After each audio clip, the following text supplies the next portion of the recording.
डोलिया पियर डोलिया गोटवीला अंगावल डोलिया आगी माई जाई डोलिया बैठल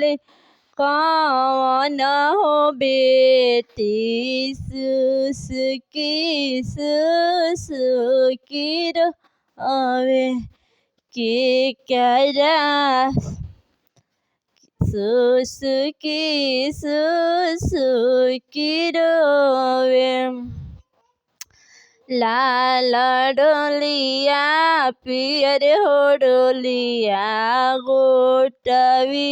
लगावल डोलिया आगे माई जाई डोलिया बैठली कौन हो बेटी सुसुकी सुसुकी रोवे के कराया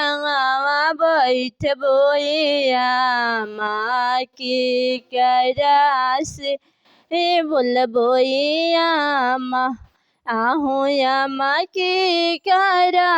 से दिल की बत या कहबोया माँ के हम की आपन होई है ननदो से हंसिया हो बेटी गो तिनी से बोलिया हो आहो बेटी सासु जी से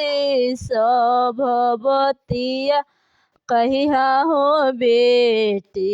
उहे तो है कि आपन होई है।